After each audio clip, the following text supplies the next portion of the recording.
इसको किस रूप में देखते हैं? राजीव जी, मैं अपनी बातचीत की शुरुआत में एक शेर अर्ज करना चाहता हूँ।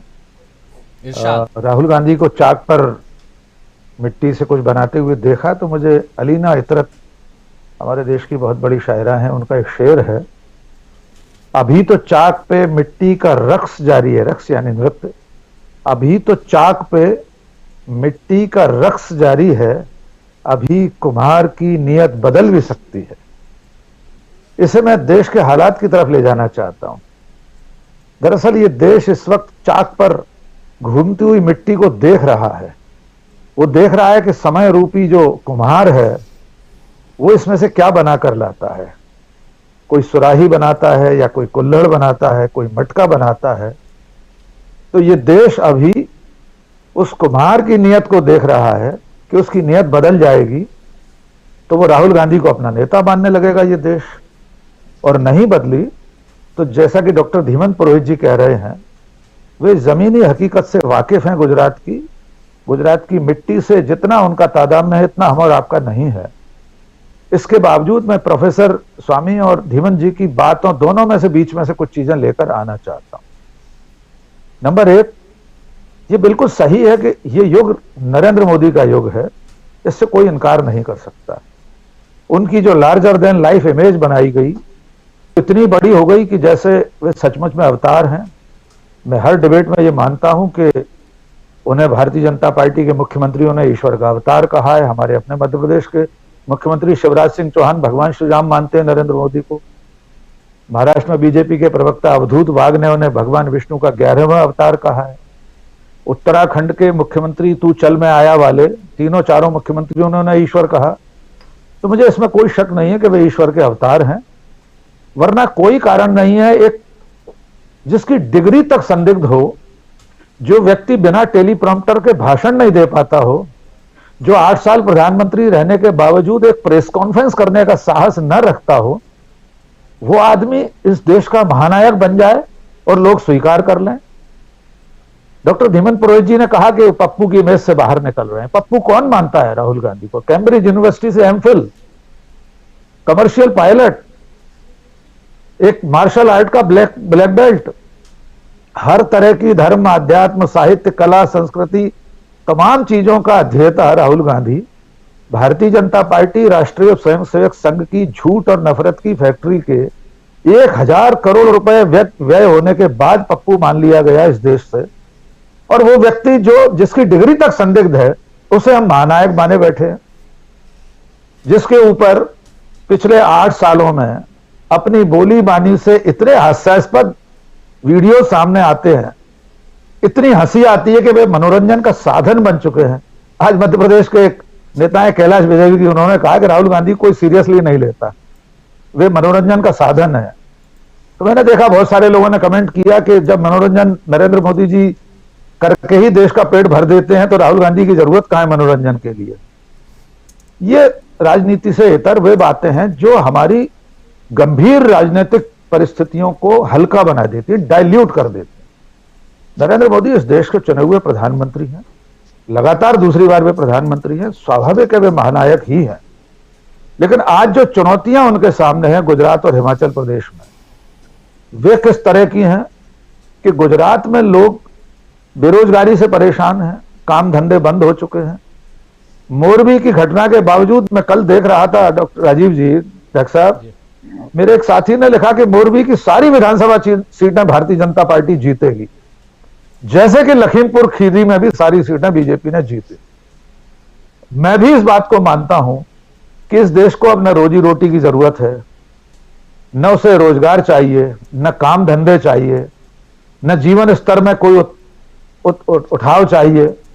उसे इस बदहाली के बीच भी धर्म की अफीम के में रहते हुए मस्त रहकर ट्रैक्टर से और थार गाड़ी से कुचले जाने के बावजूद लखीमपुर खीरी में जब पूरी सीटें बीजेपी को देना है, तो मैं भी इस बात से सहमत हूं कि मोरबी की सारी सीटें भारतीय जनता पार्टी।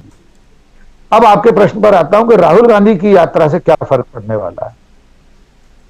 निश्चित तौर पर राहुल गांधी की यात्रा देश में कोई ना कोई परिवर्तन तो करेगी। डॉक्टर स्वामी ने कहा कि बहुत बड़ा परिवर्तन होगा, वो मैं अभी नहीं जानता। हम लोग कोई नजूमी नहीं है, भविष्यवक्ता नहीं है, हम लोग ज्योतिषी नहीं है, लेकिन राजनीति और पत्रकारिता के साधारण विद्यार्थी होने के नाते हम ये समझ पा रहे हैं कि इस युग में जबकि मुख्यधारा का मीडिया पूरी तरह बीजेपी की, नरेंद्र मोदी की गोद में बैठा हुआ है, जब मुख्यधारा का मीडिया गरीबी बेरोजगारी को उपलब्धि बताता हो, जब मुख्यधारा का मीडिया डॉलर के 83 रुपए पहुंचने को नरेंद्र मोदी जी की महान उपलब्धि मानता हो, जब 82 करोड़ लोगों के घरों में 5 किलो अनाज आना देश की महान उपलब्धि समझी जाती हो, तब एक आदमी जनता के बीच जा रहा है। और इस यात्रा से पहले रामलीला मैदान में राहुल गांधी ने कहा था कि हमारे पास अब कोई रास्ता नहीं, हमारे पास अंतिम रास्ता है सड़कों पर जाना। हम नहीं जानते राहुल गांधी के सड़कों पर जाने से उनकी मतपेटियों में, ईवीएम मशीनों में, हाथ के पंजे पर कितने अंगूठे दबेंगे, कितने वोट मिलेंगे, लेकिन यह यात्रा एक ऐसा प्रयास तो है कि एक विपक्ष में बैठे हुए राजनेता को और क्या करना चाहिए इसके सिवा।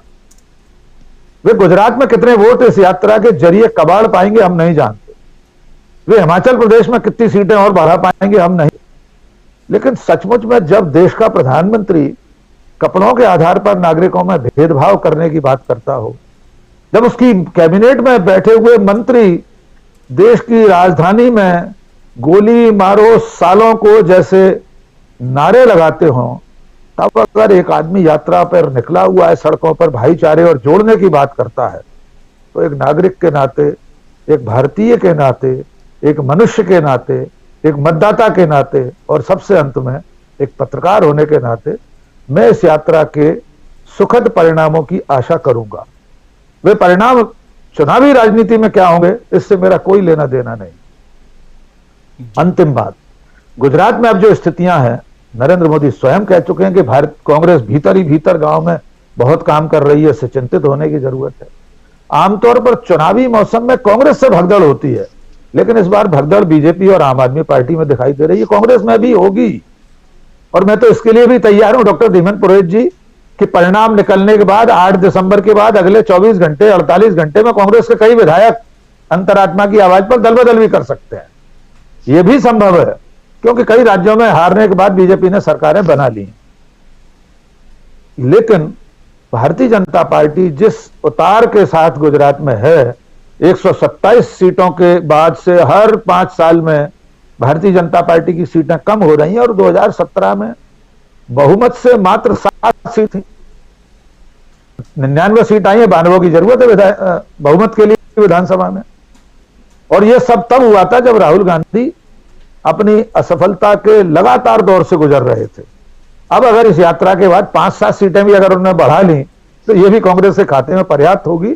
आपने जिस 10 तारीख की गुजरात की यात्रा का जिक्र किया, मैंने 2 दिन पहले भी यह संभावना व्यक्त की थी एक चैनल, इसे सैन्य विज्ञान की भाषा में तड़ित समरतंत्र कहते हैं, ब्लिट्जक्रिग, यानी बिजली की चमक के साथ हमला करें और वापस लौट जाएं। हो सकता है राहुल गांधी अपने साप्ताहिक विश्राम के दिन हिमाचल प्रदेश और गुजरात में एक-एक दिन सभा करने चले जाएं।